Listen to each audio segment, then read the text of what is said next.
G'day everybody and welcome to the House of Mario, the South Australian Nintendo podcast that is backed by 120 Power Star rating. I'm your host Drew Agnew and the doors to episode 180 are open.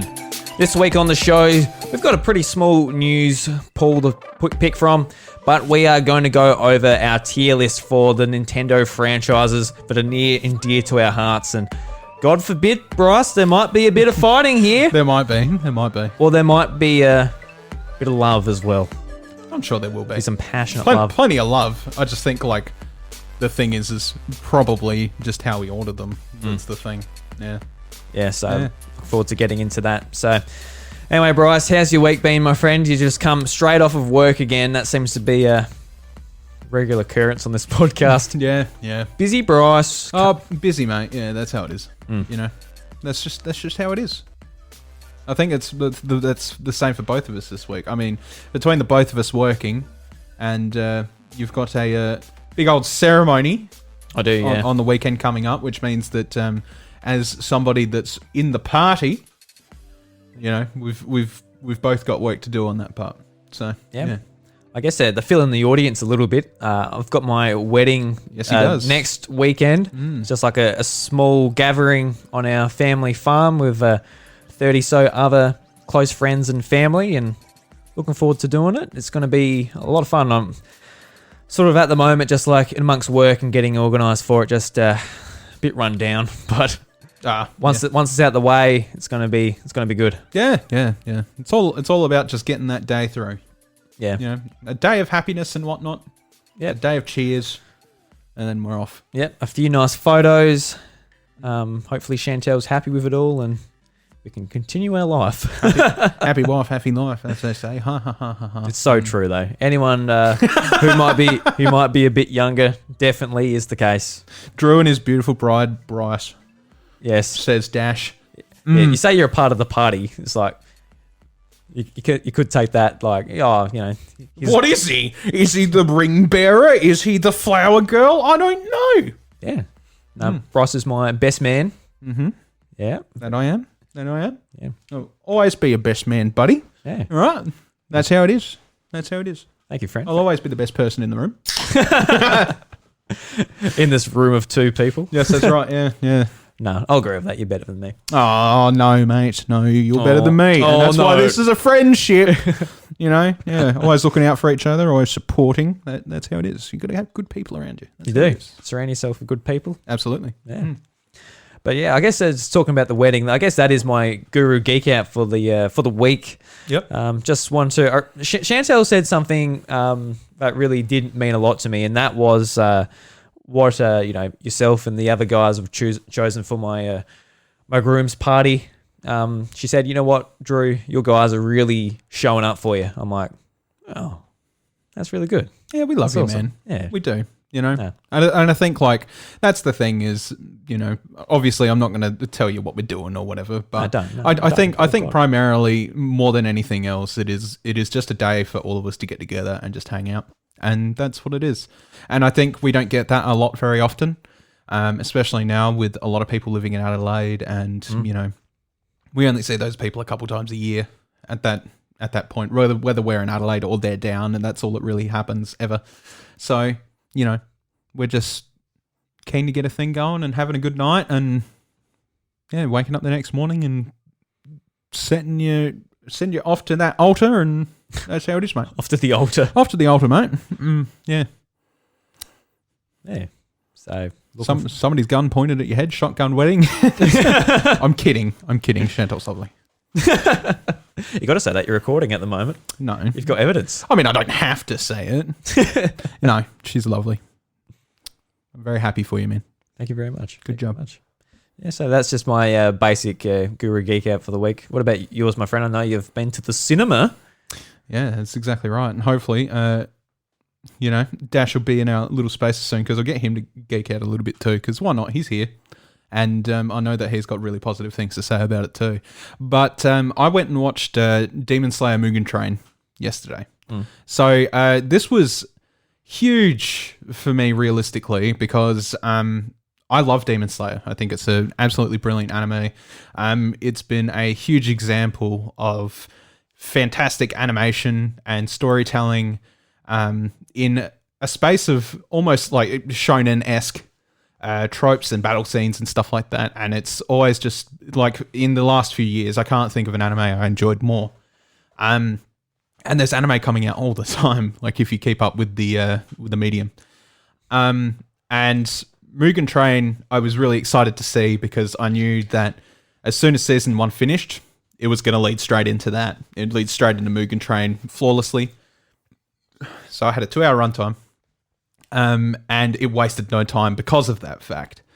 And the whole movie was just absolutely filled to the brim with amazing fight scenes, amazing storytelling, and, you know, it's one of those movies you have to watch after watching the first season. It's not like an offshoot where it's like, oh, I just want to go watch a Dragon Ball Z movie, and the only context you really need to know is Goku is a person, he has a son, and Vegeta is there too.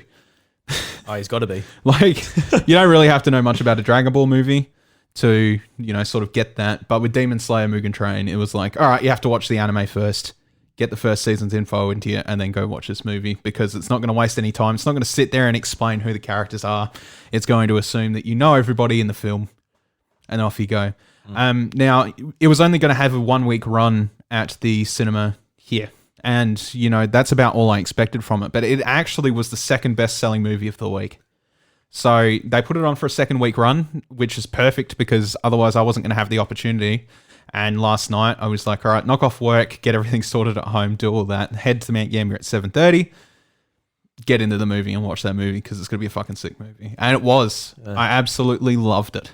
I reckon in terms of anime films, I've watched a lot of like, you know, plenty of classics, Miyazaki's, whatever, you know. We watched Spirited Away in school, like remember how we had the one teacher that was like, oh, you have to watch this. And that blew my mind as a kid. Yeah. Blew my mind. That we went so weird. Yeah, that our drama teacher wanted us to watch an anime movie, which was Spirited Away. Shout out to Miss Adamo. Miss Adamo. She's a legend. Yeah. I still see her every now and then. Do you? Yeah. She really took that weight loss thing on like a absolute champion. She lost heaps of weight, man. Yeah. Maybe I just don't recognize her. She does education at the jail now.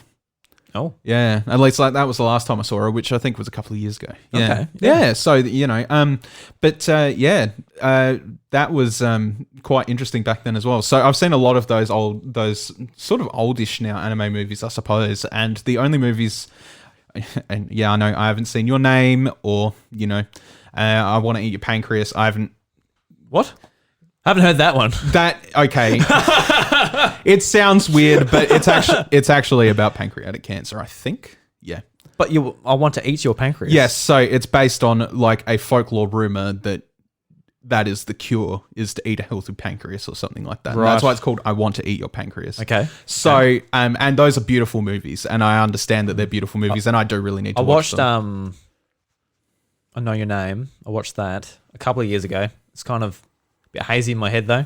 Yep. I watched like the first couple of episodes because it's like broken up into chunks. Oh, right. I think it was. Yep.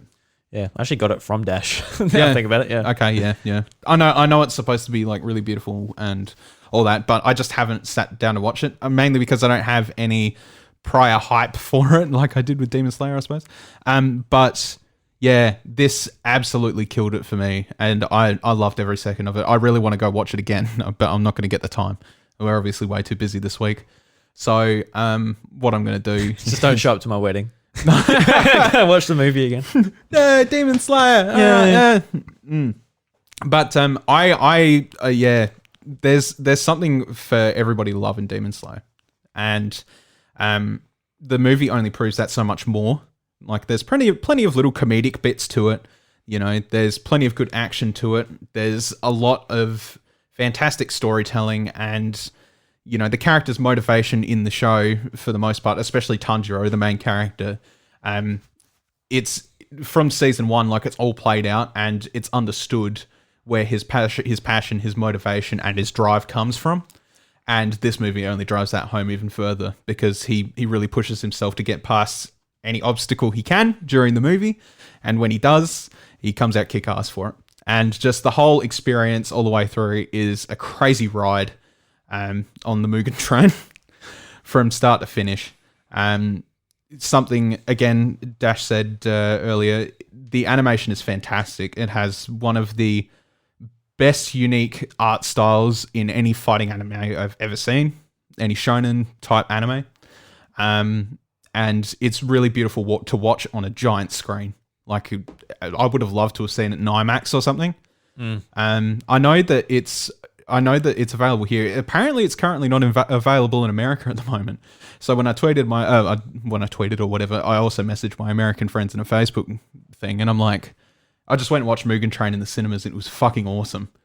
And they're like, it doesn't come out here till April 13th. I'm like, oh, wow. I can't say anything. Damn it! I thought they would have been like the first ones on top of it, but yeah.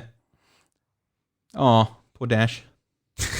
He said, I'd come in and talk about it, boys, but I can't find spaces on Twitter.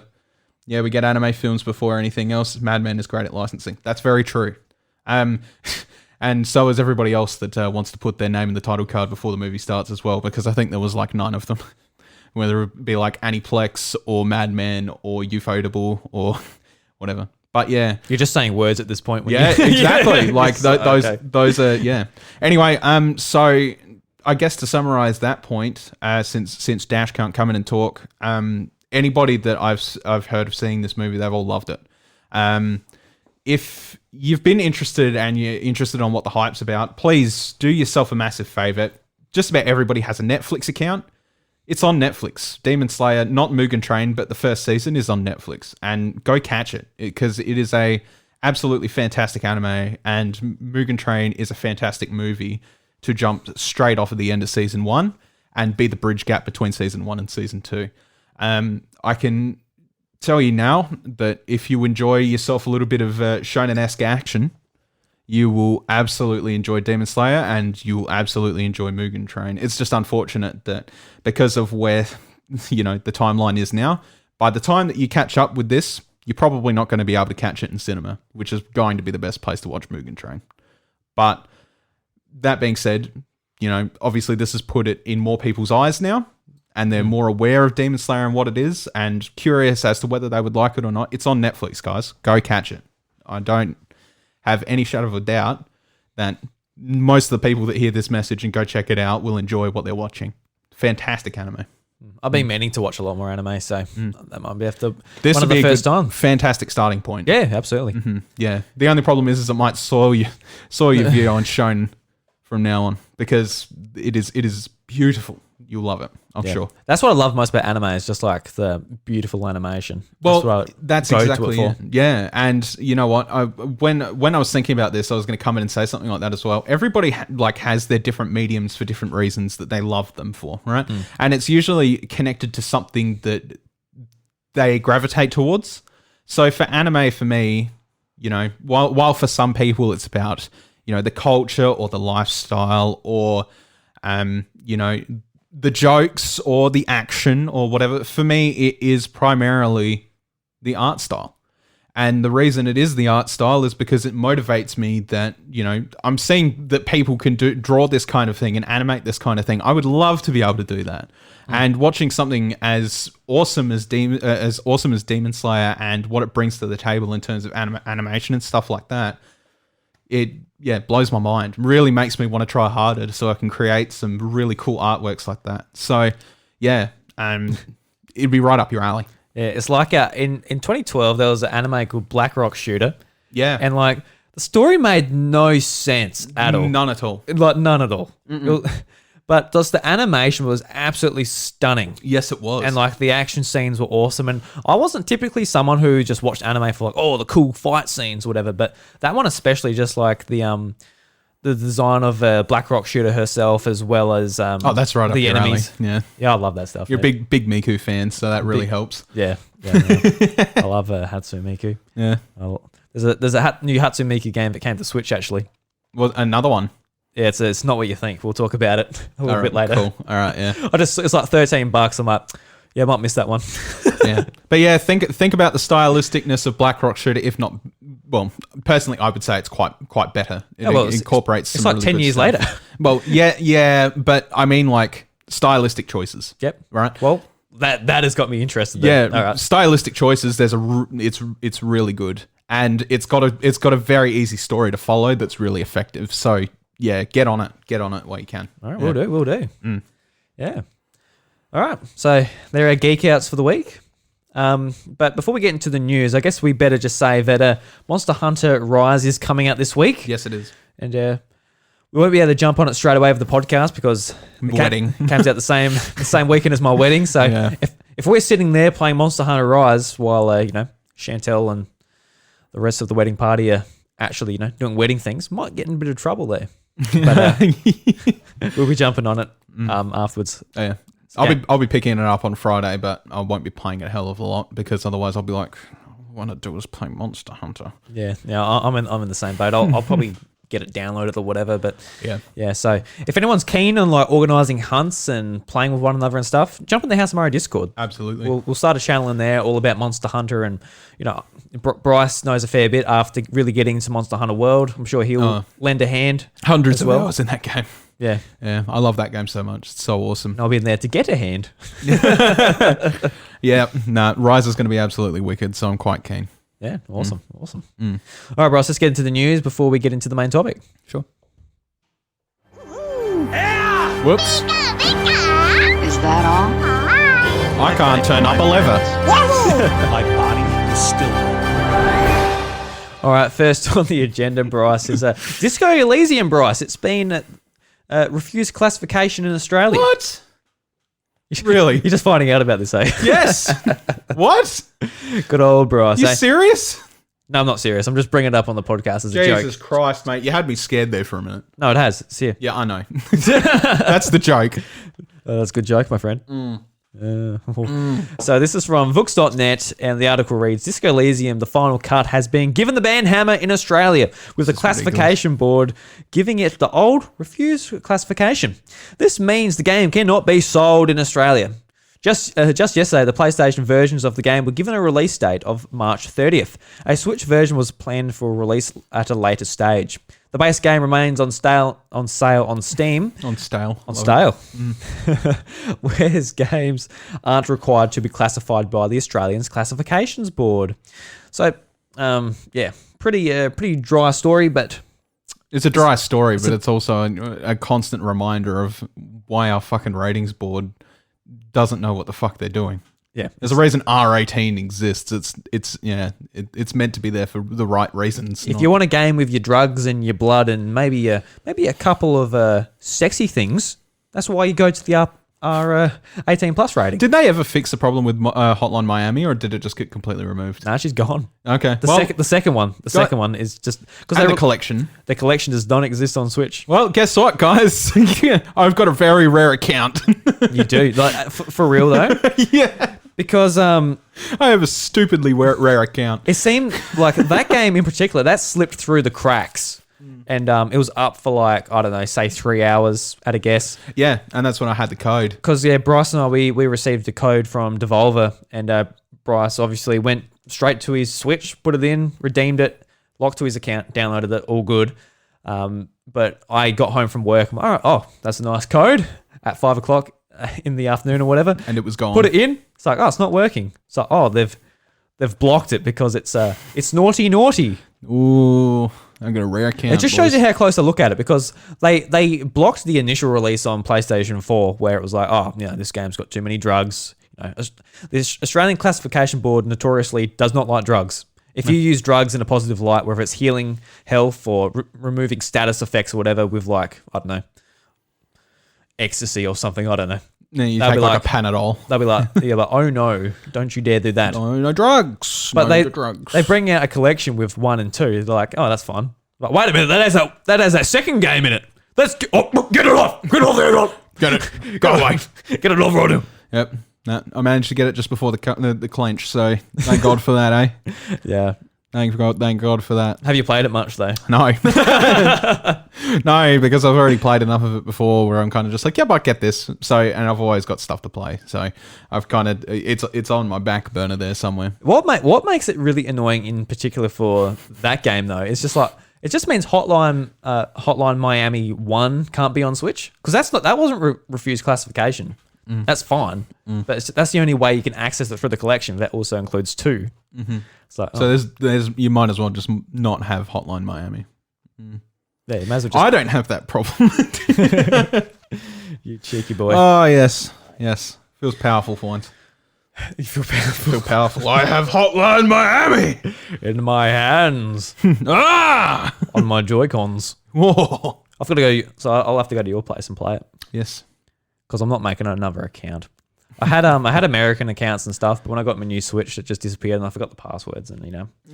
It is what it is. No. All right, so next up, this is a very Australian-based topic, but Monster Hunter Rise Amiibo are now available for pre-order in Australia, and Nintendo has put up the promised Monster Hunter Rise Amiibo for sale a week earlier. You can pre-purchase them now from the Australian My Nintendo store. The Magnamello will set you back $35. The Palamute and Palico Amiibo are for $30. Nintendo says the estimated dispatch date is next Friday on March 26th, and you've got a limit to 2 per Nintendo account. Now, I looked at these, and I assume at the time of recording this that they're sold out. I assume, yeah, because that's how Nintendo items work. Yeah, all the time. But I looked at it, I'm like, oh yeah, I want to get these. I'm planning on getting the season pass and really getting into this Monster Hunter because it's on Switch and it'll be easy to pick up and play and good online game. And I've been wanting to go into the series for a long time. So there's a lot of reasons why I want to really get into this game. Like, I'll get the Amiibo. That'll be a nice thing for the shelf and stuff. But I'm like, maybe I'm not that into the Amiibo. $35 and no. Because if I get one, if I get one, you need the set. And to get the set, you'll need to spend what is it, $125? I think the Magnum Mallow would probably be worth it because it's probably quite big, right? Yeah, I don't know. I think that'd be quite big. I actually don't know if it is a bigger Amiibo. Think about like the Guardian, for example, because if you look at the bases of those, how small, you can tell the size of them. So that looks pretty big. Yeah, it is a pretty big Amiibo, yeah. Right. In comparison to like whatever. But like the Guardian was also quite that expensive as well. It wasn't cheap. All right. But these two, why? Why are they $30? Why, Nintendo? Why? Why are those two $30? They look like standard size Amiibo. You sell the Smash series for $17.95 a pop. They're like $22 now. They've gone up. It's fucking ridiculous, isn't it? Like, I get inflation, but that's like overinflation. Like, way too far. I really still need to get that banjo, though. Damn. I don't even know when that comes out. I forget. I need to pre-order it. Yeah, I've got no idea. I'm not keeping up with it too much. But I mean, Mr. Amiibo Man over here, I don't think, I don't even think he's bought an Amiibo in a while, have you? No, not in a while. No. I want the Byleth one. I wanted the female Byleth, but it was only the male. I'm like, stupid. Yeah. The male Byleth doesn't jive with me. I want the female one. She's the one I'm playing as in Smash and Fire Emblem, so that's my character. Yeah, that's right. Yeah. Yeah. So, all right. Well, Amiibo. What are they going to do about Pyra and Mithra? Don't know. Holy shit. Like, oh my God. What are they going to do about that? They'll probably just split them up and sell you two. Yeah, maybe. I'd like to have them too as well. Yeah. All right, so this one is also from Vooks.net, and this was an announcement early in the week that actually got me excited, and I probably won't buy one because I've already got the first version, but the article is 8-Bit Do's Pro 2 adds back paddles and profile switcher, and it's out May 6th in Australia. So 8-Bit Do, they do a range of controllers for Nintendo Switch, PC, Mac, that type of thing, and they just work really well with all those types of things. Pretty good. I've got the hell's that? I've got the 8-Bit Do Pro 1, which is just like a fantastic retro controller, which also is kind of similar to like a PlayStation 4 DualShock in some ways, just with the sticks on the bottom right next to each other. And it's got a fantastic D-pad. Now, I mainly bought it for the D-pad, which on the Pro controller is not very good. No. Not very good. No. But this announcement is pretty cool. So they're pretty much just making the controller even better, just with like a profile switcher, so you can change from PC to Switch to whatever you're playing on. Mm-hmm. Because typically when you go from different devices, you need to sync up every single time. And I guess it's like a bit of a pain in the bum if that is your main controller for each platform. Yeah. So just really easy, do a switch, able to transfer from one platform to another. It's also got the back triggers, kind of similar to the Xbox Elite controller. They're not really paddles, they're more just like a button where your like index finger would lie when you're holding the controller. Yep. But that could be an interesting way if you could map it to something in game. I can't think of anything from a Nintendo game that would be particularly useful. The Hori joypads were the same. Yeah. And I mean, I got a pair of Deus Ex Machina ones. And they're really good for assigning specific commands that would just otherwise be a massive pain in the ass. So, for example, I assigned sprint and whistle buttons respectively for Breath of the Wild, so I could whistle sprint like just by tapping the back buttons really easily, which is the best way to do it. So yeah, that is proved very handy. Otherwise, you know, with the standard Pro controller, you get a crab claw it, and then you know, try and like awkwardly shuffle your finger around, and it's not as effective. Because the thing I think about when I do a crab grip on like the normal controller is like when I'm doing like King Dedede's down B, like I do that, then I also want to move, so I go like this. Like it works fine for me. It doesn't really hinder me at all. But you know, there's like different ways you play in each game that actually might be quite useful, having these extra 2 buttons on the back. Yeah, I agree. Yeah, which if you're playing like a shooter game, you might just want to just hit it for a grenade or something like that, like so you don't have to take your thumb off the stick. That is like the big thing. Yep. So yeah. So Bryce, that's actually all the news this week. Not too much. Nice and quick. We've got busy weeks ahead of us. That's right. I'm sorry for that, mate. I've put you into this predicament here. You're fine. You'll pay for it later. Oh. All right, guys. So let's move into the House of Mario's Red Coin recommendations. Beautiful. Not that button. No, where's Oh my god. There we go. All right, Bryce. So It is a week. it's a week, all right. It's a week. I tell you what.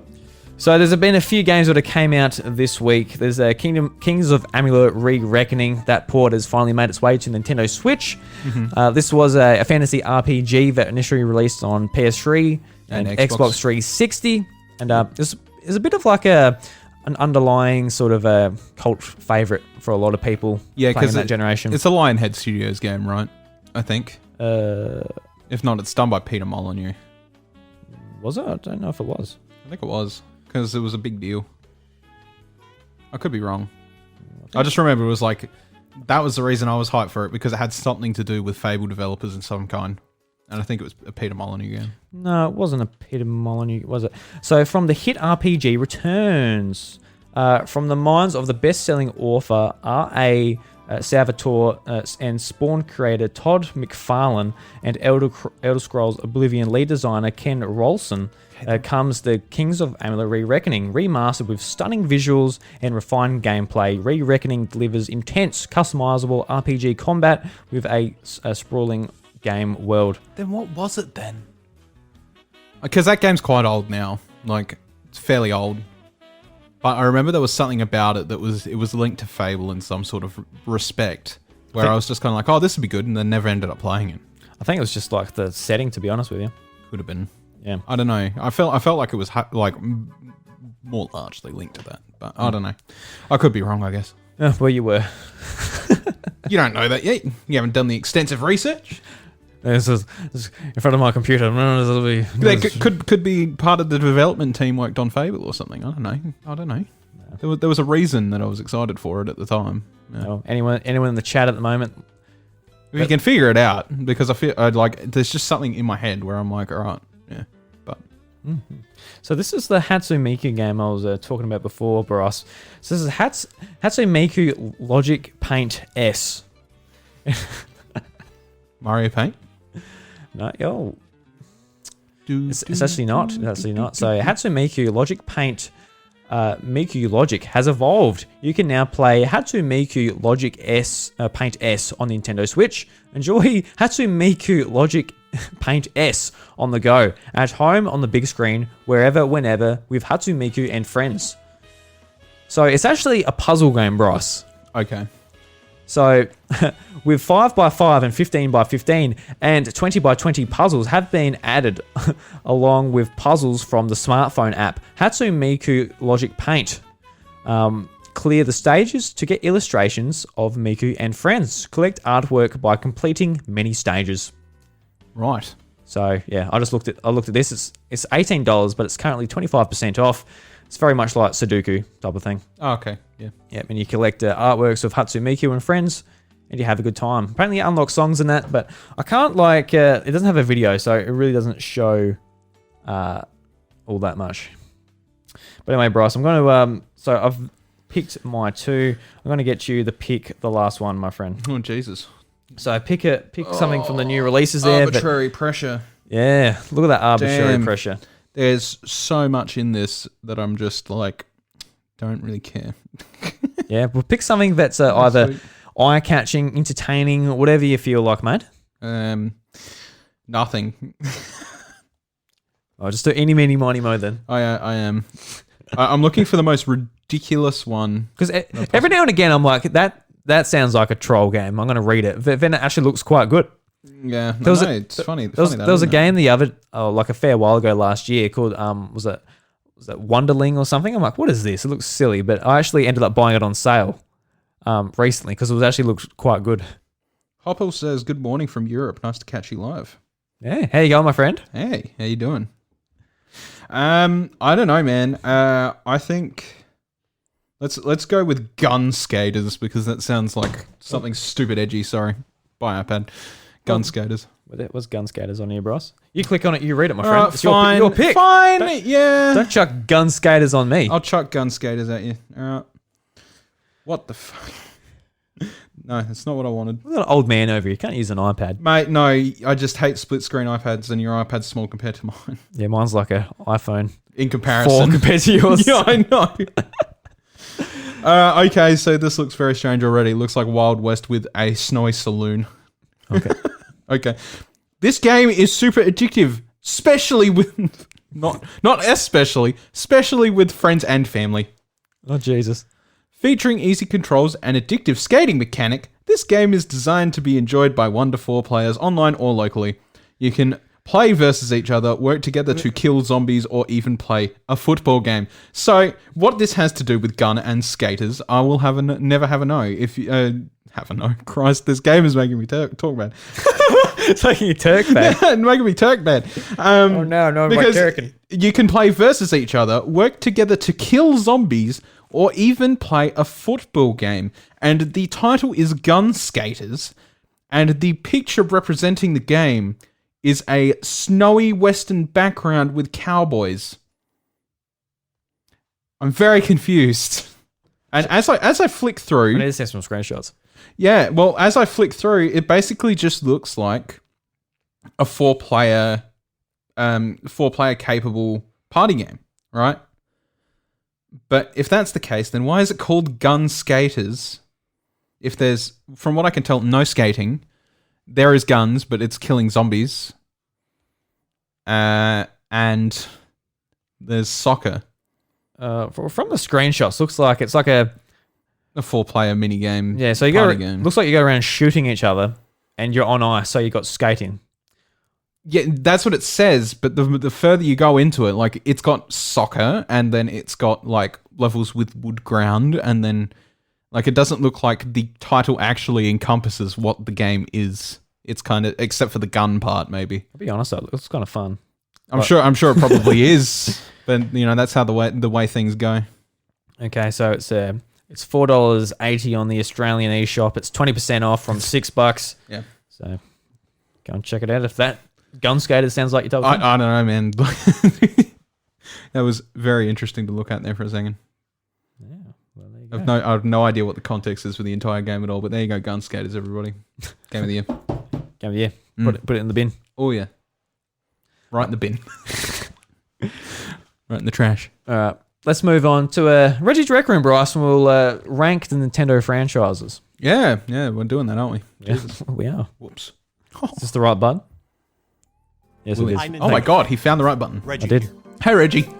Thank you for your never-ending support, for giving me a mushroom kingdom full of incredible memories that I will never forget. You're welcome. Ever. I hope he doesn't forget. He might. So, I don't know who you boys are. Sorry, just trying to not spit. Do you imagine if we do like meet Reggie one day? He's like, "Hey, Reggie, how you going?" I love you, boys. He's like, "Oh my god, he didn't forget." Reggie! He was right. He didn't forget. He didn't lie to us. Oh. What a nice man. Oh my god. Dear Lord. Dear our Lord. Pray to Reggie. Pray to Reggie, yes. So, Bryce, you're the one with the tier list in your hand. So, let's go through what Nintendo franchises we will be listing. Right. And how we're going to go about it. Quick rule set first, right? Yep. So we've got S, A, B, C, D here, right? So everybody's doing these at the moment, and we thought about it for a second. We're like, you know what? Let's do one on the show, all right? So we've got S, A, B, C, and D here in terms of tier. I say the lowest we probably go is probably C, and then leave D as a non-play, non-applicable tier. That makes sense? Fair because to be fair, like at the end of the day, there is probably some things on this list where we're just like, not even looked at. Like, I can't say I've ever played Superstar Baseball. It didn't come out in Australia. That's why. There you go. Yeah. So, yeah. Anyway, so we've got a bit of everything here in terms of franchises. So I'm going to quickly list them off, and then we'll go through them one by one. We've got Animal Crossing, Bayonetta, Mario Superstar Baseball, Donkey Kong, Dr. Mario, Earthbound, Fire Emblem, F-Zero, Mario Golf, Ice Climbers, Mario Kart, Kid Icarus, Kirby, Luigi's Mansion, Super Mario, Metroid, No More Heroes, Mario Party, Pikmin, Pokemon, Super Smash Bros, Splatoon, Star Fox, Super Mario Strikers, Mario Tennis, WarioWare, Xenoblade Chronicles, Yoshi, and Zelda.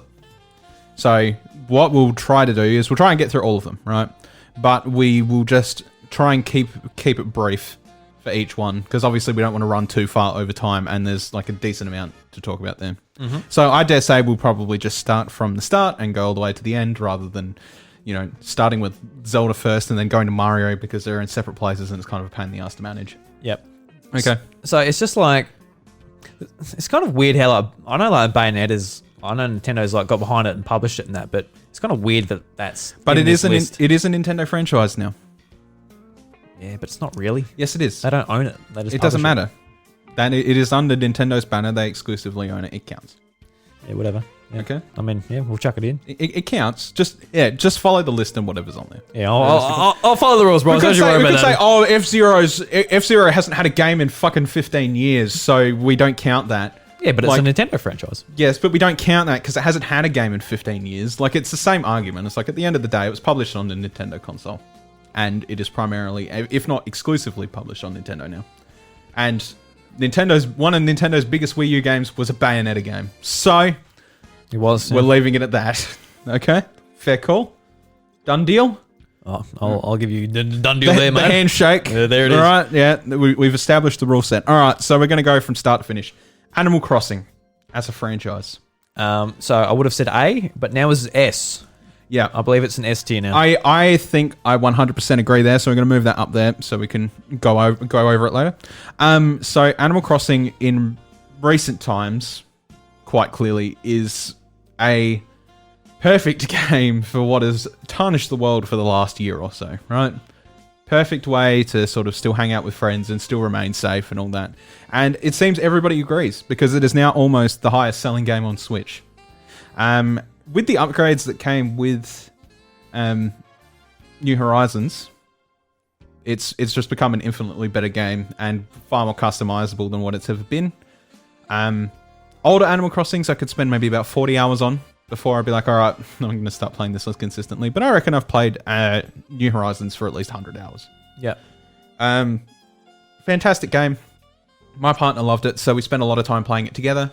You actually bought a second copy, didn't you? I bought a second copy. They got you. Yeah, that's right. Yeah. So, there is a lot to love about Animal Crossing, and I think it's a fantastic way to sort of just calmly interact with friends rather than, like, I don't know, playing a shooter or something online, or playing a fighting game where you're going to get frustrated at each other if you spamming the same crap all the time. Spamming the same shit all the time. Like, it is just a relaxing game. There's really hardly anything to get annoyed with or whatever, and it's just a fun social game. Yeah, I believe it just belongs in here because it's now hit the mainstream. The quality's there. Yes. The excitement's there. The community around it's there. Absolutely, yeah. So So definitely up in the S tier.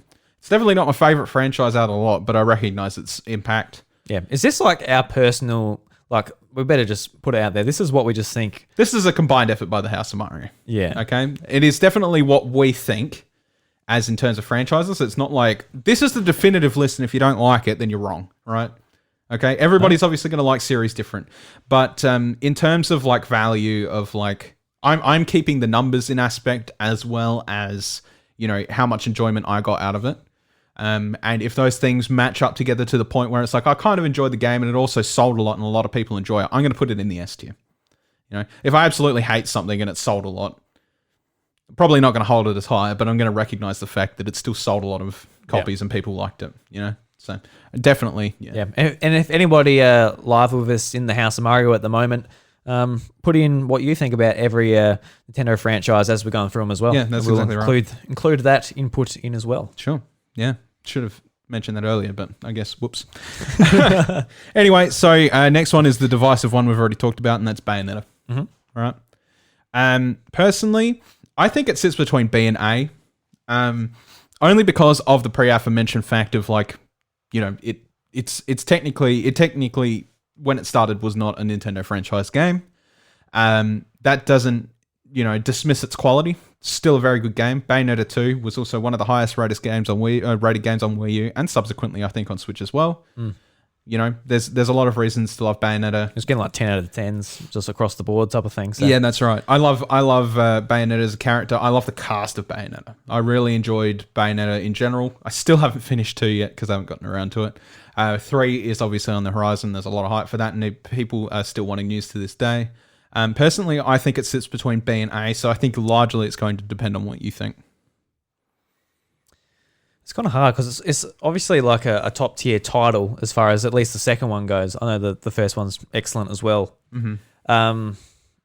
It's just hard when I'm actually thinking about like as like a Nintendo community of people that enjoy these franchises and like where each one sort of fits in and like the hype levels of coming out. Obviously, Bayonetta's got a massive sort of cult following. Yeah, cult following about it. But as far as like the Bayonetta community being like a part of like the whole Nintendo sort of atmosphere, per se, I don't know how that fits in there necessarily. Mm-hmm. So yeah, I definitely wouldn't put it S personally. Just for that fact. Yeah. Nothing. It's not even to do with the game or the franchise itself. It's just purely because of that. Yeah. But there's A and B.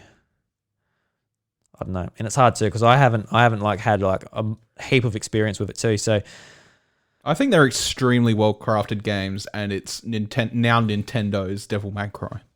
That's personally my opinion on it, and that's how I see it. Yeah. So personally, you know, between A and B tier, it probably leans closer to A tier. If I could put them in the middle, if this list actually allowed for that. That would be a nightmare to start off with. Yeah, that's right. I would have put it in the middle, but I can't. Yeah, put it in A then. Put it in A? Put it in A, yeah. Okay. All right, so Bayonetta gets an A. Right, Mario Superstar Baseball. Neither of us played it. Wasn't available here. Just leave it out. We that's right. We couldn't so play it goes into D. Yeah. Right. We couldn't play it. That's right. Donkey Kong. B. B? Yeah. Okay. Reasons though.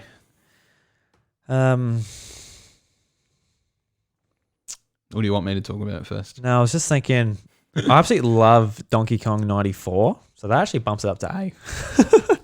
Donkey Kong 94 on the Game Boy was absolutely amazing. I played that on the 3DS Virtual Console for the first time, and I loved it so much. And I actually went and bought like a physical cartridge for it in the end at AvCon. Yep. That one time, and the games by Retro Studios fantastic as well. Obviously, the original Donkey Kong Country games amazing.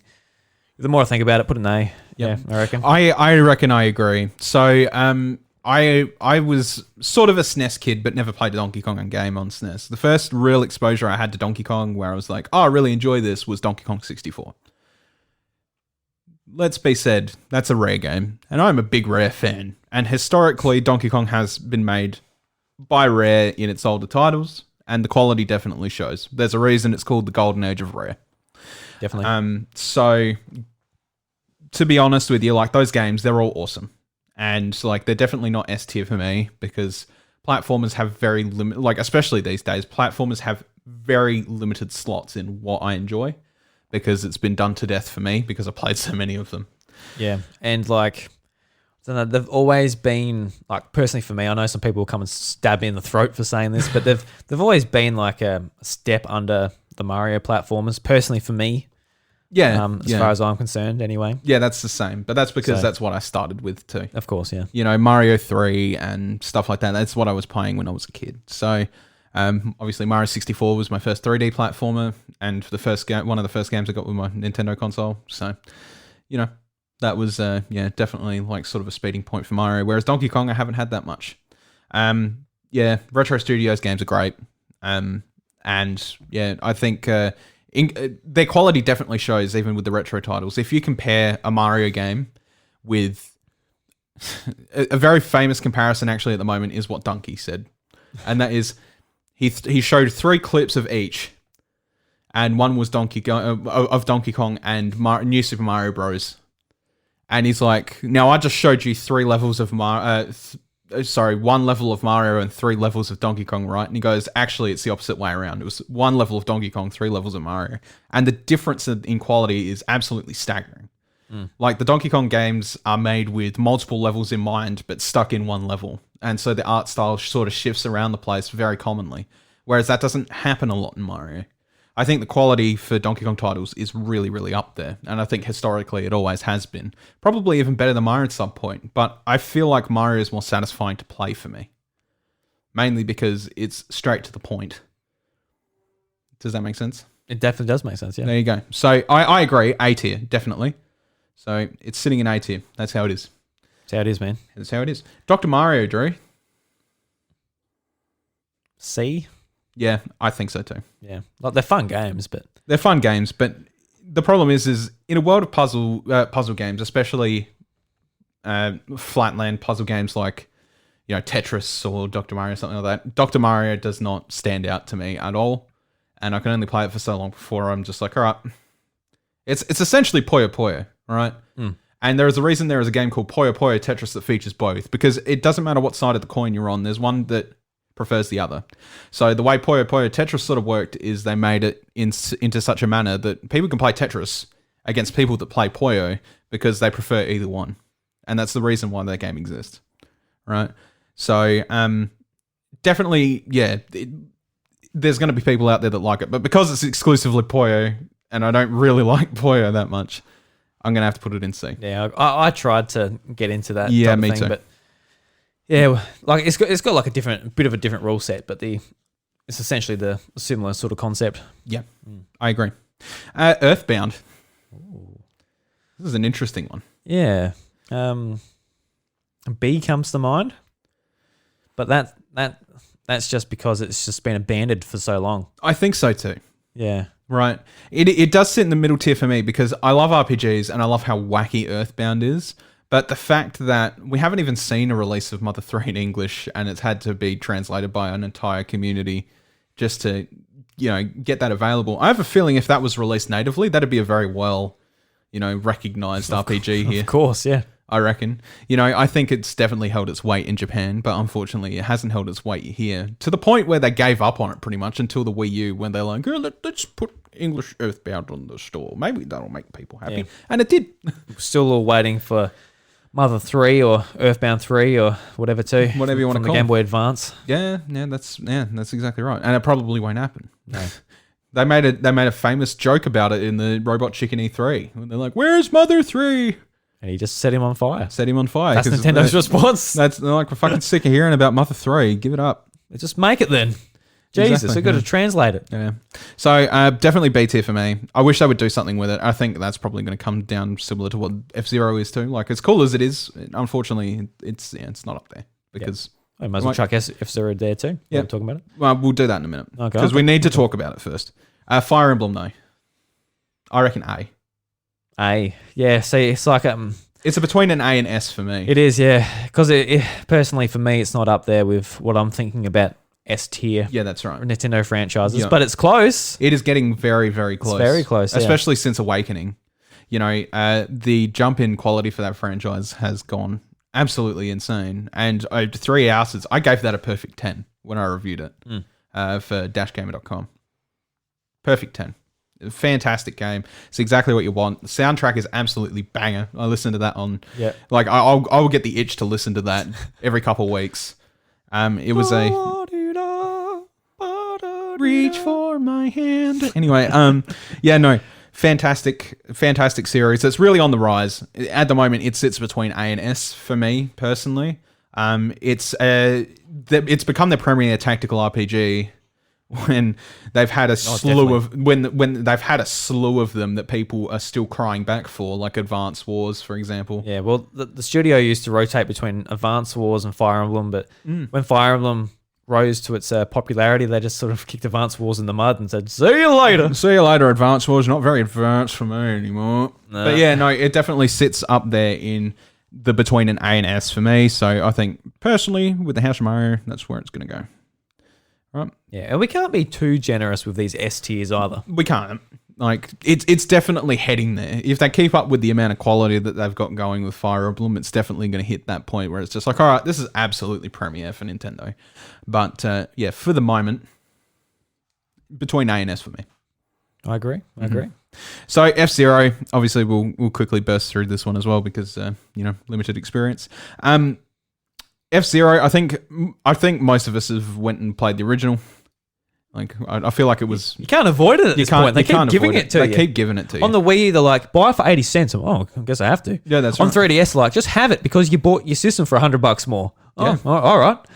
On Switch, obviously, you get it through Nintendo Switch Online. So, that's right. All right, well, I guess I'll play it here too. Yeah. So they just throw it at you. And, like, I can see why there are definitely fans of this series because, obviously, Captain Falcon, ladies and gentlemen, has been available in Smash Brothers since the beginning. So we've always known about Captain Falcon, and I think we've always appreciated Falcon Punch and like everything that surrounds his personality and even his playstyle in Smash and all that. And you know that really drove me to sort of look into the lore a bit more. Oh, definitely, yeah. But unfortunately, how far does that lore go when it has just been fairly much told through, I think, an anime special, maybe a manga, and then the rest of it... Just a retro racing game. It's just a retro racing game. Yeah, you don't barely even see the model. Obviously, you see the cars and everything. In the GameCube version, they had a little bit of something, but it didn't really go very far. And that game was hard as hell. Oh, yeah. So trying to actually like get through it for the story was, it wasn't a thing.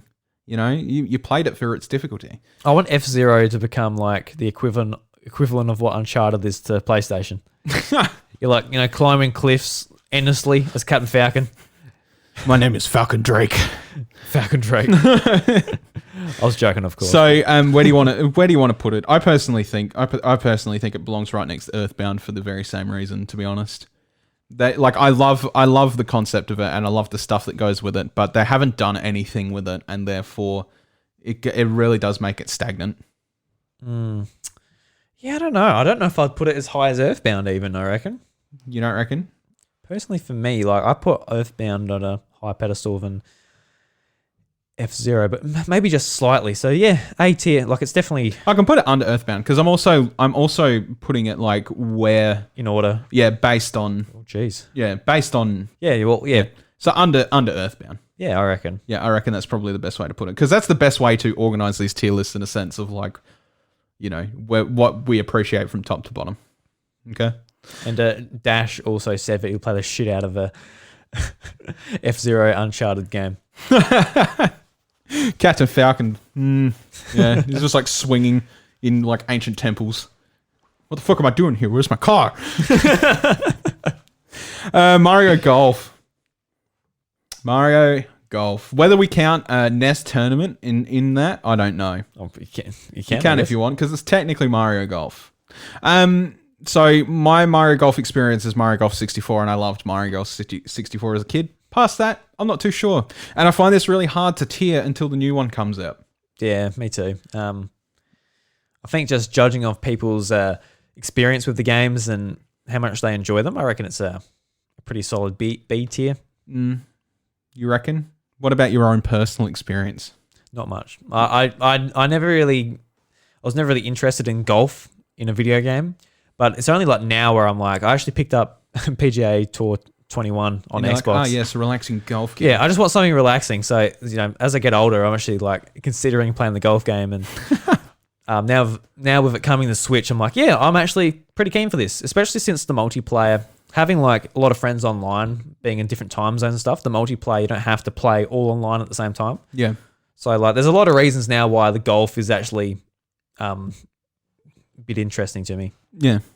So, I love actual golf. Actual golf's fun to play. I actually don't mind it either.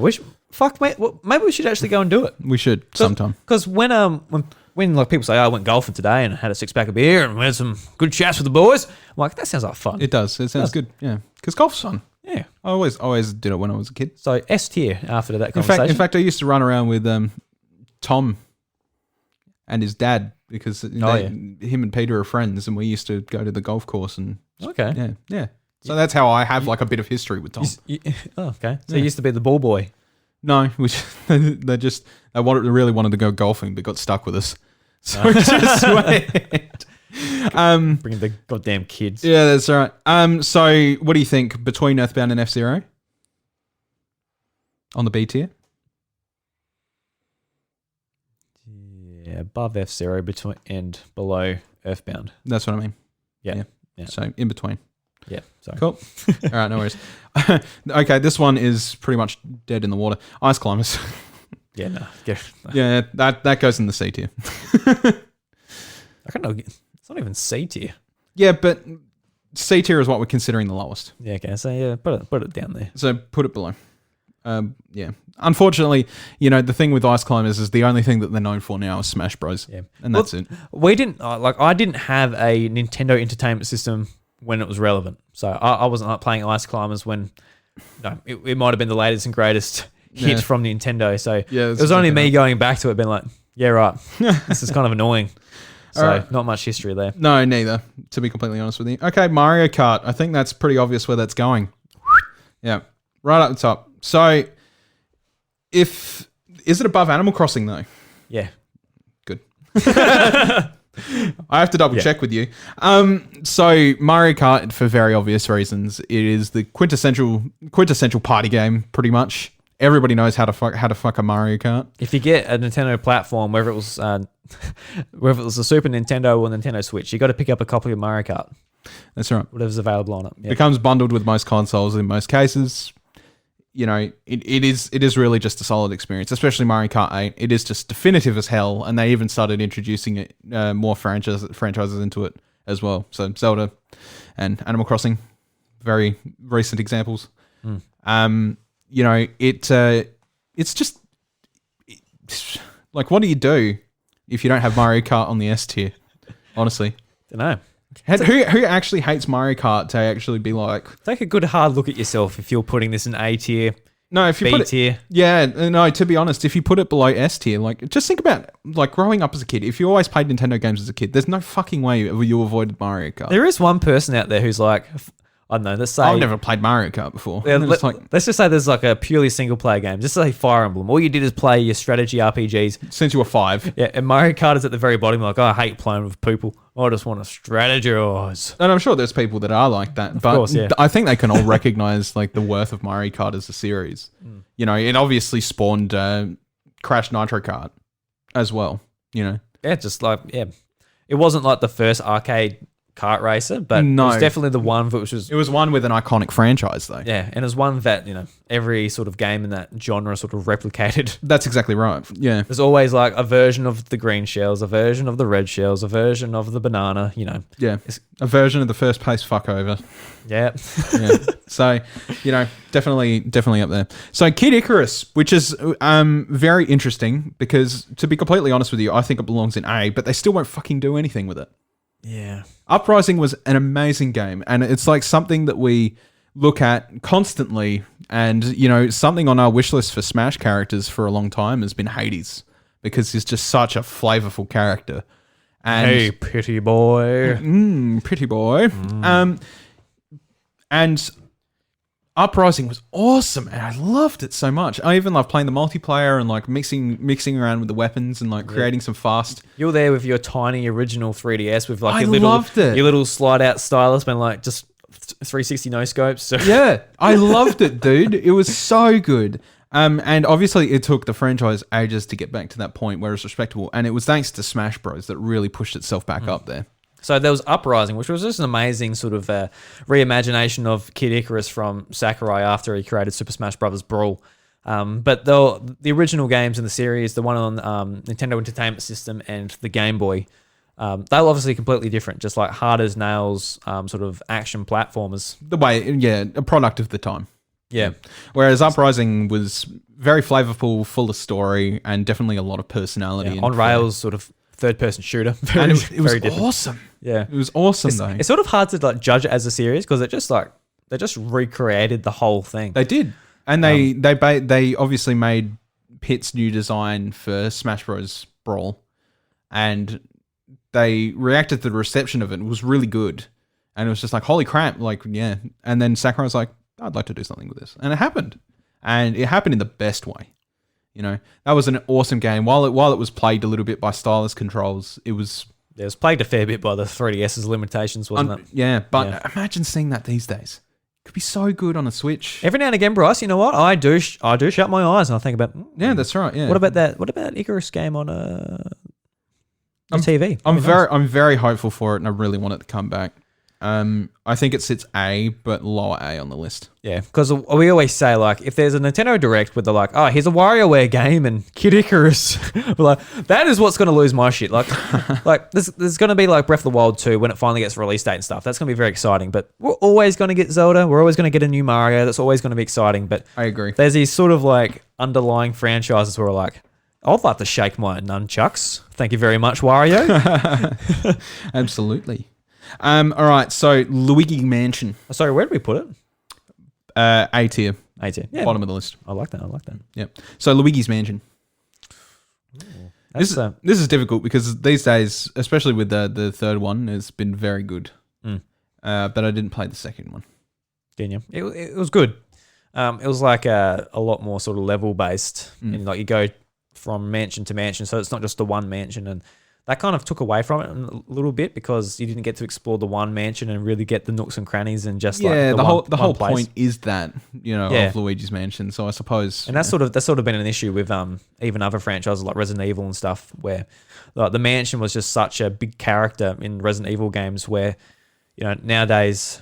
Well, not nowadays particularly, but when it went to like 5 and that, where you just like globe trotting, kind of took away some of that character. So that was kind of the problem with Luigi's Mansion 2, but Luigi's Mansion 3 was so awesome. Yeah, I haven't even finished it yet, but I don't really need to understand that game. It's just incredible. It's one of the most beautiful games on the Switch. Yeah, I spent like 17 hours with it, and I just didn't get back to it. Yeah, that's the problem these days. Is like being busy adults, and there's always something new to play. That is the video game industry these days. There's always something new to play, and I don't think we need to mention that very much because everybody be feeling the same way. So the first one was quite good. I actually made it all the way through that one, and that was a very enjoyable experience, and it was very much tailored for the GameCube at the time. GameCube launch game, yeah. Yeah, what it could, to show off what the GameCube can do and how it could do it. The second one, obviously, you spent your time with it a little bit, and it did take away from the core value of the franchise. It's great that they got back to it in 3, and it's definitely one of the best games on the Switch. So I feel like it has to be A tier. There's no way around it. I don't think it's quite S because, unfortunately, it isn't. It is an offshoot game, and it's not going to see a regular release or something like that. But the fact that the developer of number 3 has been has been bought by Nintendo, Next Level Games, Next Level, is awesome, and it just means more good things for other franchises as well. And hopefully that includes something else on this list that we'll talk about in a bit.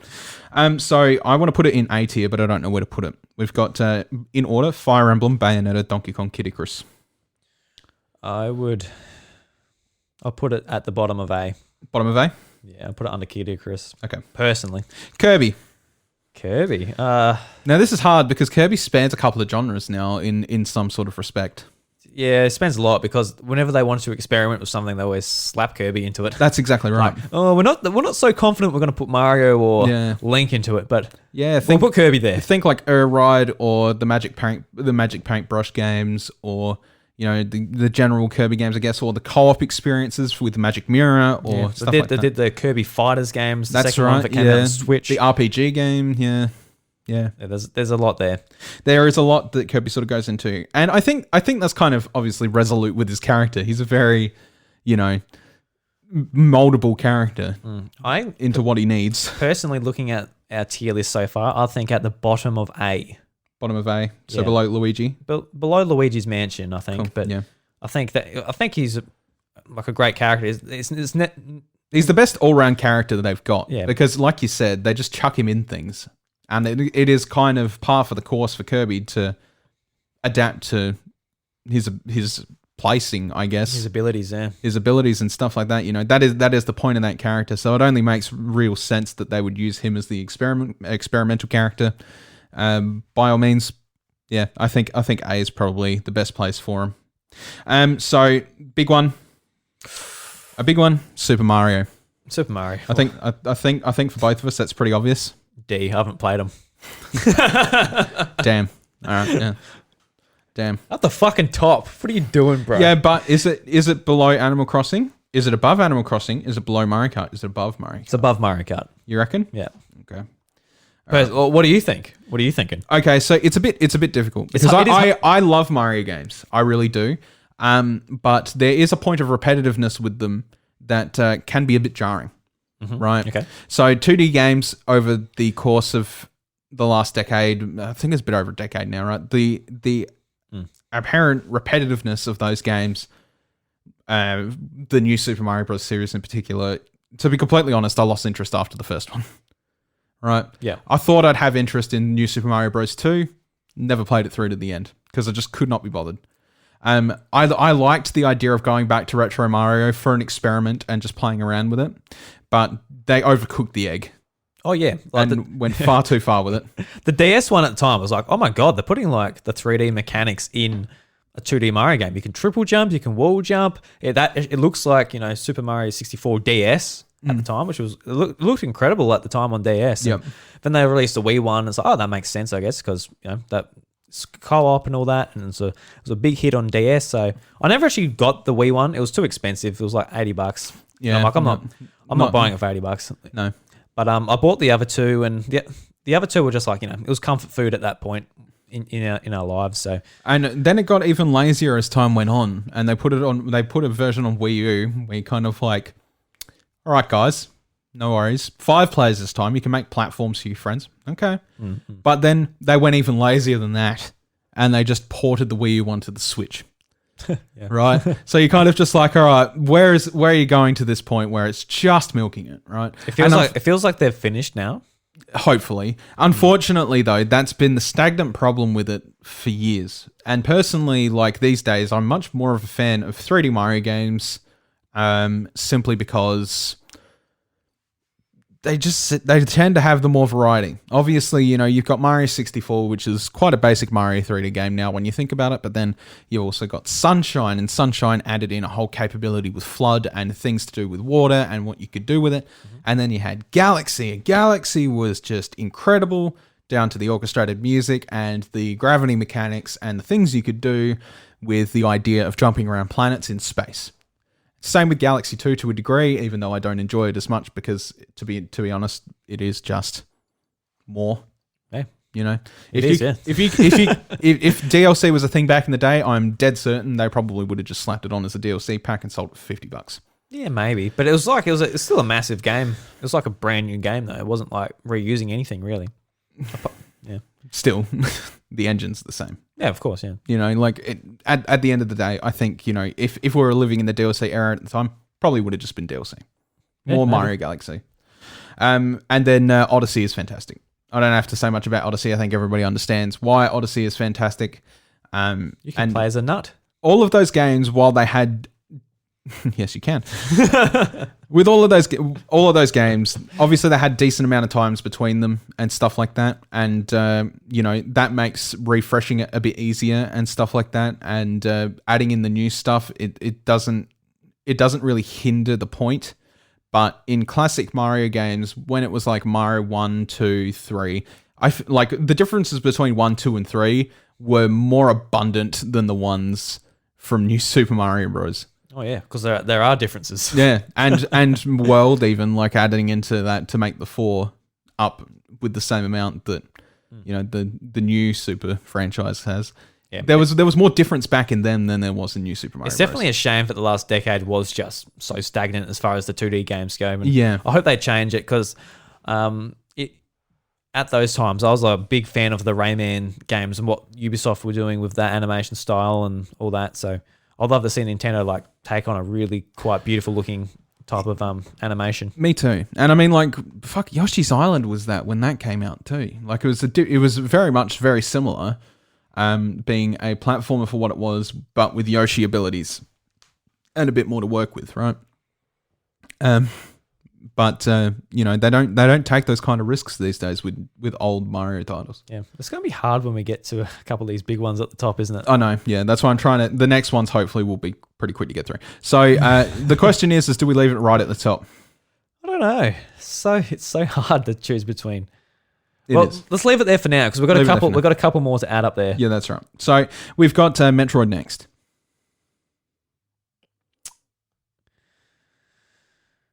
Yeah, bottom of S. Bottom of S, I reckon, for Metroid. I love Metroid and I love the world, and it's one of my favorites. I'm not a big sci-fi person, but it's one of my favorite sci-fi worlds. Samus as a character is absolute kick-ass. I always appreciate the hell out of a kick-ass female protagonist. And I've been even Hunters. Hunters is a game that a lot of people look back on. They're like, oh, it's so repetitive, including yourself at times. But to me, I love that game, and completing that game was awesome. I absolutely love Prime Hunters. The Metroid Prime series in general, very good. Corruption, awesome game, and I really want to go back and finish that now that I've got the trilogy. Yeah, and of course, the 2D Metroid games, which that too, and Other M. As much as people want to complain about that, I actually like Other M. I hate the voice acting and shit and the way that they portray Samus as much as other people do as well. But it is a fantastically crafted game otherwise. You just like babies. I can't, the baby. I can't get the clip out of my head where it's just like somebody raising their helmet. It's like, remember me? Because that became a meme for a while. It was just like a dude like opening his visor. He's like, remember me? It's like just some black guy in a suit and he's like, remember me? No. No, not at all. So yeah, no, I'm obviously waiting for Metroid Prime 4, and I think that's going to be an awesome game, especially with obviously they're trying to take their really good due care with it. Yep. Right. The recreated Metroid 2, Super Metroid 2, or whatever you want to call it, I guess. Samus Returns. That's it. Mm-hmm. Fantastic game. Obviously it suffers Metroid Prime Hunter syndrome in that there is repetitiveness to it. Yep. But otherwise, it is a very well-crafted game. Parrying and stuff like that added a whole new touch to it. And definitely made combat a bit more intuitive. Character didn't take up the whole goddamn screen. That's exactly right. Yeah. So there is things to love about Metroid, I'm sure. It'll put it there. So, yep, low S. No More Heroes. I have no experience, so good luck.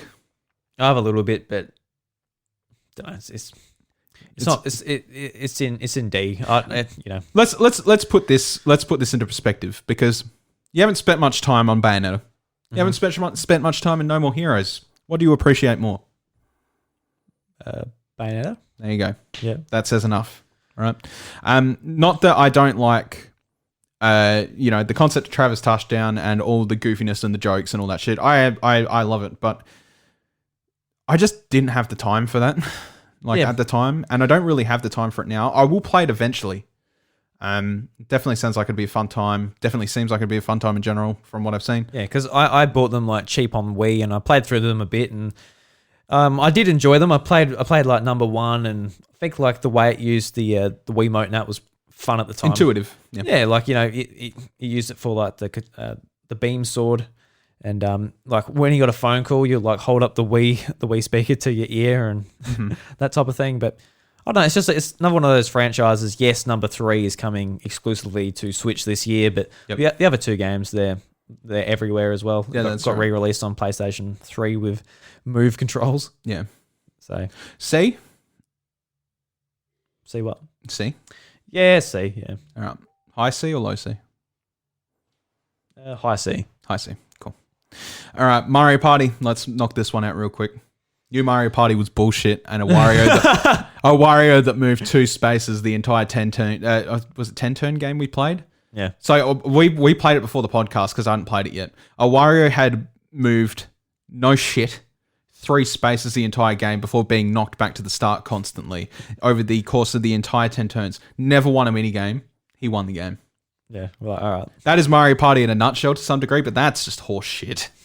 That was just fucking horse shit. He never did anything the entire game. So that's what's so low on Bryce's list. No, the reason it's low on Bryce's list is because Mario Party 2 is where it peaked. And the second one. It was never good. It was never as good as Mario Party 2 past that. Like, that was the best game in the series. And that's the way a lot of people see it. Mario Party is awesome for a lot of reasons. But when you stuff Mario Party up, it's unrecoverable. And that's been very obvious in recent times. Yeah. Like, Mario Party definitely went through, like, a pretty rough patch. I feel like Super Mario Party was better, but, you know, it was I don't know. Yeah. Unfortunately, you know, it does feel like that it can't hit that same stride that it used to. They're fun games, but they're not. When we're actually ranking the Nintendo franchises per se, you know, it is relatively low down. So what do we got here? I reckon below No More Heroes. Below No More Heroes? Yeah, what do you reckon? Yeah. I would have had a different opinion 15 years ago. I would have put it way up because Mario Party was heaps of fun. Yeah, the GameCube, like, that was a Mario Party heyday, 4, wasn't it? Yeah. Fucking, yeah. Because I used to go to your place and we used to play together with your sister, and we used to have a lot of fun, just 3 of us. Mario Party 4 was awesome. But unfortunately, yeah. All right, we need to start dashing through some of these. I think some of them are going to be pretty obvious. So we're going to talk about them very quickly, especially since they're subjects we've really talked about recently in the past few years. So Pikmin. B somewhere. B, yeah. I think personally above F-Zero. Yes, definitely. Yep. So above F-Zero, around the same. I would put them probably in about the same. Below Mario Golf, you reckon? Personally, for me, yes, but we can move that if you think it's wrong. It's neither here nor there, really. So you can stay there. So Pikmin, I appreciate what people find in it and stuff like that. And to be honest, like, I've spent a little bit of time playing Pikmin, and I enjoyed what I played. But when I got stuck, I didn't care anymore. Right? It wasn't at the time. It was Pikmin 3 in particular, but I got stuck somewhere, and I can't remember where it was. And I put it down, and I never bothered going back. I just couldn't. I couldn't be bothered. It's not because I didn't enjoy my experience, but because I found myself at times, you know, not really motivated. Mainly because, like, I'm a guy that likes at least some kind of story to sort of push me along a path and direction. Whereas Pikmin's not really about that. It's sort of more about, you know, if you like the concept of throwing around little boys in an army and, like, getting little boys, you know, and getting them to do things for you and stuff like that. I think it can be a very creative game. But yeah, it's definitely, and I know I'm probably going to get yelled by Padge for this later. I know Padge loves it. Pikmin 3, yeah. Mm-hmm. But yeah, no, it definitely dropped off the chart for me. I just couldn't be bothered by that point. I got stuck. Yeah. No, I enjoy them, but, you know, it's where it is. It's B. That's not a bad sort of place to be at all. So. I don't think it is. I think for me, that is what I like. I respect it. Yeah, definitely. Like, I definitely respect it for what it is, but it doesn't keep my attention long enough. You know? Yeah. I don't know whether it's ADHD brain or something. I don't know whether I have a problem or what have you, but yeah, it's definitely there. All right. So moving on. Pokemon. Yep. Fucking, yeah. In S tier somewhere. S tier somewhere. Put it below Mario for now. We'll work it out. Yep. So we'll try and re-rank S when we get to it. Yeah. I don't think we have to say anything about Pokemon at all. Yeah. We've already fucking talked enough about it for the last month. Yeah, we love Pokemon. We love Pokemon. I think, you know, that's fair, plain and obvious. It's the biggest selling media franchise in the world. You know, it's beloved by millions and millions. You know, there is nothing to say that Pokemon is anywhere below S tier. You know, and I think that's just defined by its popularity alone. And that being said, we are both huge Pokemon fans. Belongs in S tier for us. Mm-hmm. Definitely. Super Smash Bros. I think that says enough for us. Right? This is like getting to the point where, you know, putting it in there. So the big boys come out. We as kids, when Smash Bros. Brawl came out, and even slightly before that, when we were just playing on 64 and maybe occasionally Melee, that is what we did. We liked playing Smash Bros. That's what we did, yeah. And when Brawl came out, that's what we did. We played a shit ton of Smash Bros. Some boys went to the beach together. Some boys went fishing together. We just played a fuck ton of Smash.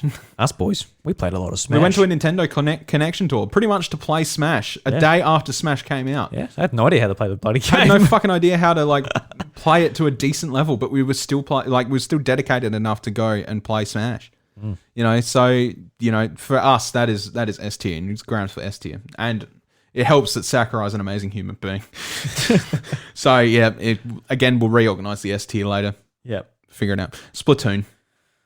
Oh, so is that the bottom of S or the top of A? I think it's top of A. Yeah, okay. The thing that Splatoon lacks for me, personally, is that it's a game highly based around multiplayer, but can only support 2 maps at a time. And subsequently, that's kind of bullshit for a multiplayer game. Yeah, that is. Guys, like, I love Splatoon, and I would love to play on all maps at all times and choose the game mode I want to play. Yeah, the mode would be a nice thing, just to be like, I want to play Salmon Run. So, oh no, it's not available at this time. Exactly. But this is when I'm here. This is when I've got the time. This is what I want to fucking do. Yeah. And like, guys, you're severely limiting the overall experience of Splatoon. I know you want people to play everything, a bit of everything, and I understand that some playlists will stagnate. But if you want to have rotational playlists, do leave them in ranked. Because that's kind of the point, is like you're good at every aspect of the game. But by limiting people to what they don't enjoy by the hour, you are effectively hindering the game. Yeah. Sorry. Hopefully it's something Splatoon 3 sort of thinks about. Knocks out the arse. Yeah. Because Splatfests are awesome. And the community around Splatoon is awesome. But the multiplayer lobby system is so irritating. Yeah. Like looking at this sort of list of Nintendo IP, it's probably the most creative Nintendo IP too. Absolutely. Just a really different take on a really popular genre that, this game wouldn't have come from anyone else. Yeah. And it could be better. You know, and all it takes is a tweak. Yeah. That's it. A couple of tweaks. Salmon Run was awesome. But why the fuck am I limited to play it at certain time brackets? Yeah. That's dumb. It should just be a co-op game. Easy, simple. Oh, I can't wait for I can't talk. Splatoon 3. I can't either, because I hope it fixes these problems. And if it does, then it's going to be an S tier. Easily. All right, moving on. Star Fox. Go to B. What are we looking at B? What's in B? Earthbound, Mario Golf, Pikmin, and F-Zero. All right, so it's somewhere around where Earthbound in B is, I think. What do you think about this? What do you think about B? Do you reckon that's too low or too high? I think it's high B. High B, yeah. So, do you put it above Earthbound or below? I actually would put it above Earthbound. Okay. Yep. Fair enough. So, the thing is with Star Fox is that it has a lot of lovable characters and a lot of fantastic games in it. It also has a lot of low points in it that a lot of people consider pretty crappy. But there are some fucking awesome games in that series. And I'm not a big fan of on-rails in a typical sense. But Star Fox does it really well. It also does space combat very well. I know that it's not a Star Fox game, but Starlink and putting the R-Wing in that and stuff like that, even just putting an R-Wing in that with the abilities it is, makes it feel like a Star Fox game, because you know when you're flying an R-Wing. And I think that's what is really special about Star Fox, right? You don't even have to be playing a Star Fox game to feel like you're playing a Star Fox game, because once you put an R-Wing and Fox McCloud in there, you're like, this is awesome. Shows you how strong the characters are. Very strong. And even just the vehicles you fucking ride in are very strong. It is really good. But unfortunately, their streak with it lately has not been great. I've not enjoyed a game since, was it Star Fox Command on the DS? Oh, really? Yeah. Like Star Fox, I'm going to disclude the Star Fox 64 3DS from this, right? Only because that is a remake. That is dead plain obvious that I'm going to enjoy that. But Star Fox, I think it's Command on the DS. That is the game with multiple endings, with like heaps of paths to go through. There's like 20 something endings. It's really good. I really enjoyed it, and I played through heaps of it. I understand that it wasn't 100% everybody's cup of tea because it had so many elongated endings, but it really opened up the possible lore for Star Fox, like absolutely crazy. But unfortunately, they've fucking done nothing with it since then. Except for Star Fox Zero, which nobody enjoyed, really. Well, yeah. I know people that did enjoy it, but I didn't even... That list is small. Yeah. Definitely. Because it relied so heavily on the Wii U gamepad. A lot of speedrunners fucking who run it hate their lives for running it because of the fucking gamepad. But anyway, I think it's high B. Yeah, that's a good place for it. I definitely want it to be an A tier, but until a new game comes out that absolutely, really tickles my fancy, it stays in high B. Super Mario Strikers. I think this is low A for me. I like soccer. Yeah, I'd say so too. I'm just trying to, because obviously we're big fans of these games. Mm-hmm. So I'm just like, let's separate that love there and just look at the games of how they are. But I'm trying to too. But whenever I compare Mario sports games, the ones that stand out to me are actually the odder ones, being Strikers and Hoops. Yeah, because they're so stylistic and so fun. Whereas like Mario Golf and Mario Tennis, realistically across the board since they've been franchises, have been kind of what they really need to be actually, which is just a basic sports game. Whereas with Strikers and Hoops, they've always been, well, any iteration that they've done of them, they've always been like flashy blast fests with like, awesome combo moves and awesome visuals and stuff like that. And I love that. I think that's fantastic. I think it sits at low A for me simply because I want to put it above Mario Golf. Yeah, well, personally for me, it's above Mario Golf. I know that. Yeah. But I also don't think it's going to like scratch the rungs of like. No. I think it's going to be below Kirby. Yeah. Mario Strikers. If you've never played it, I'm a guy that likes soccer enough as a sport to kick a ball around. I'm not like go Ronaldo or whatever. I'm not that guy. Right? Yeah. I don't sit there and watch the World Cup or whatever. But in terms of getting me interested in soccer, that gets my interest. Put the mustache men in there and you'll be all over it. That game is the reason I ever gave FIFA a shot. Oh, really? Yes, because otherwise I didn't really have an interest in playing video game soccer. And then I played FIFA. I'm like, actually, it's not bad. I could go for a round of this. Yeah, it's fun. Right? Super Mario Strikers did that for me. Right? So I'm putting it there. Mario Tennis. I'm going to put it right next to Mario Golf. I think that's all that really needs to be said. Yeah. It is in the B tier right next to Mario Golf. Because it is exactly what it needs to be. A very standard golf game. It's a very standard tennis game. That's where they need to sit. I think that's kind of just what they're made for. All right. Yep. Agreed? I agree. Yeah. Okay. WarioWare. Oh, so go up that list, my friend. Let's chuck WarioWare in the A tier somewhere. I believe so too. So... maybe under Luigi's Mansion. Under Luigi's Mansion? I think so. So below Kid Icarus, Donkey Kong, and Bayonetta. Sorry, go on. You reckon there? I'm trying to move it along a little bit. Yeah. Below Luigi's Mansion? Yeah. Cool. Yep. So WarioWare is something that we've both had historically heaps of fun with. And I think anybody can have fun with WarioWare, especially with smooth moves and touched. I want to switch one so bad. So do I. It's been 4 years, Nintendo. It is just a goofy game, and that's all it ever really needs to be, right?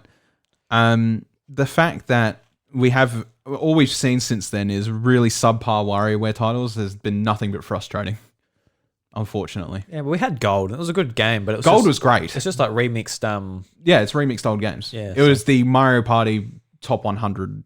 Of WarioWare. Yep. Get something out on 3DS before it died forever. Yeah. Exactly. But it was a good game. Yeah. Yeah, definitely not denying that. But Smooth Moves is something that we found a lot of passion in. We loved playing that game a lot. So much passion for Smooth Moves. Oh, yeah. Shit, yeah. Because it was fun. It was really fun. It was. And I really want to see a Switch game. Especially since you've still got those motion controls and the Joy-Cons, guys. You could definitely do it. Please. Yeah. All right. So moving on. We've got 3 franchises left. Xenoblade Chronicles. All right, so you've obviously got the most experience with this franchise. Yep. Where are you feeling? Are you feeling it?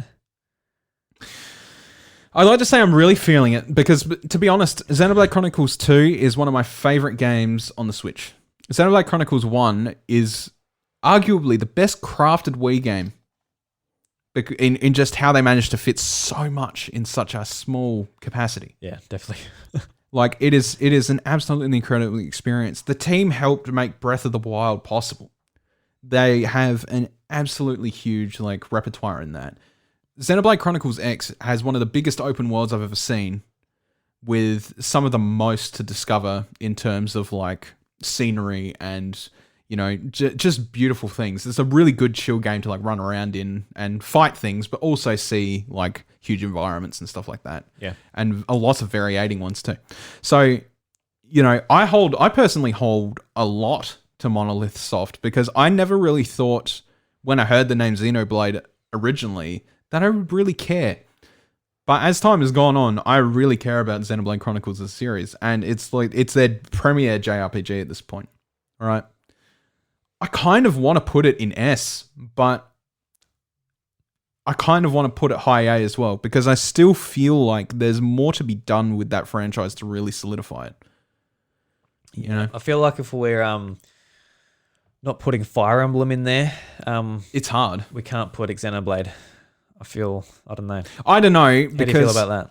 Well, because the reason I can't really compare that is because realistically, Xenoblade started on the Wii. Fire Emblem started as far back as the NES. Yeah. It's kind of really hard to, you know, with Fire Emblem, it took all the way up until 3DS for anybody, for the game to start to get a real big acclaim in the West.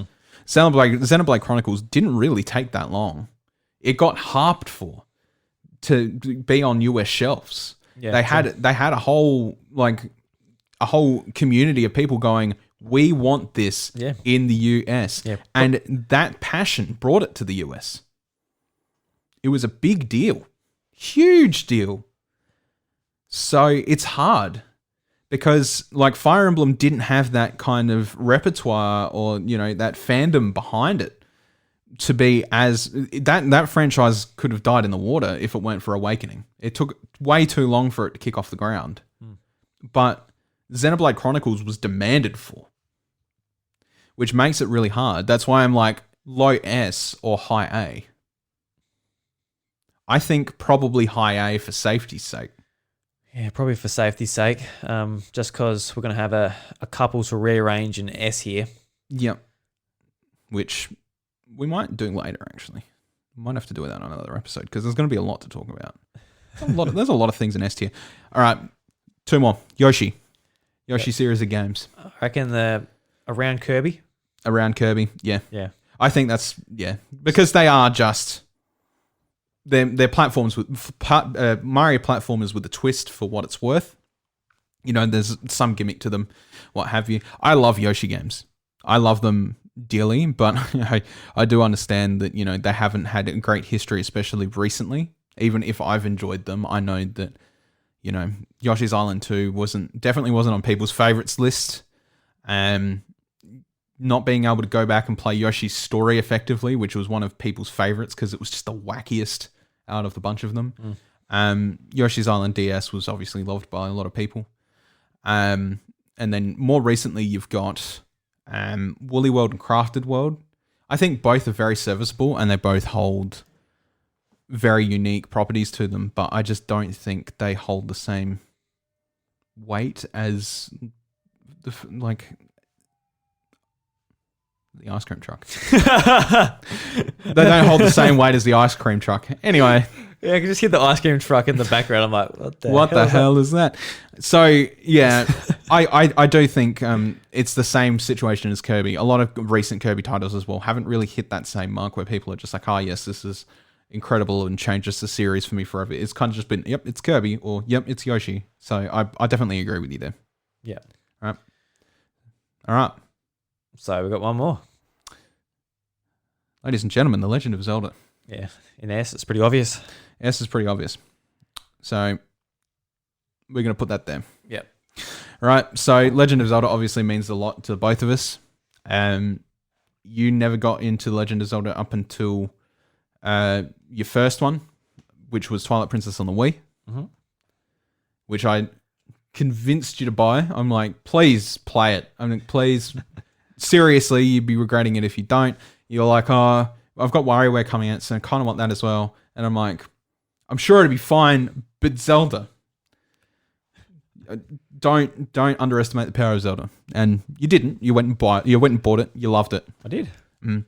And I think ever since then, you know, you've been a massive Zelda fan. I've been a massive Zelda fan since the Nintendo 64. Yeah, bought every game since and went back and played most of the ones I missed. And the only one I've ever really had a penchant for where I'm like, I'm not too sure, is Skyward Sword. That's the only one. Had Brad at the pub the other day. He's like, "Oh, you hyped for the Skyward Sword remaster?" I'm like, "No, not really. No, I'll play it, but I'm not. I can't say I'm hyped. I'm not just aching for July to play Skyward Sword. Skyward Sword's neither here nor there, and unfortunately, that's sort of just how it is. Yeah. But yeah, it's one of those things that we don't really need to discuss any further because it is quite plainly simple where it belongs. There's 3 big franchises for Nintendo. They are Mario, Pokemon, and Zelda. There's no way that's not falling anywhere below S tier. I actually think that list, the order is actually depends on what day for me between Mario, Pokemon, and Zelda. You ask me, which is like the one my favorite because honestly they're all tied for me basically. But yeah, I think as far as like I guess maybe importance to Nintendo themselves, I think like Mario is at the top. There's sort of no denying that. And just all these like Mario sports games that sort of shot off as well because of that. Mm-hmm. It shows you how much Creed Mario has. But let's go through the list we got here, Bryce. All right. So the finalized list we have. We'll start from. Do we want to start from bottom to top? Oh, good. Yeah, bottom to top would be good. Okay. Yeah. So in the D tier, Mario Superstar Baseball. Yeah, we're in Australia. We never fucking played it. We can't play baseball. We don't know. We've got no idea what a baseball is. We have baseball clubs here. I definitely played baseball. I didn't play that baseball. Right. Ice Climbers is at the very bottom. I think that's enough said. Yep. Dr. Mario after that. Mario Party above that. No More Heroes above that. And that is it for C tier. Mm. So at the top of C tier is No More Heroes. At the bottom of C tier is Ice Climbers. B tier, F-Zero, followed by Pikmin, Mario Tennis, Mario Golf, Earthbound, and Star Fox. Man, that's a good tier of games there. I think so too. Yeah. The top of B tier is Star Fox, and the bottom of B tier is F-Zero. Mm. Tier A, Super Mario Strikers, Yoshi, Kirby, WarioWare, Luigi's Mansion, Kid Icarus, Donkey Kong, Bayonetta, Xenoblade Chronicles, and Splatoon. Oh. So Splatoon is at the top of A tier. Mario Strikers is at the bottom of A tier. Oh, wonderful. Beautiful. Right. And then we have S tier, and in no particular order for what it's worth, we have... Oh, it is in order, isn't it? Well... We put it in order? Kind of, but the top 3 are of discussion. Yeah. Right? It's really hard. Like you said, it depends what day. It's very hard.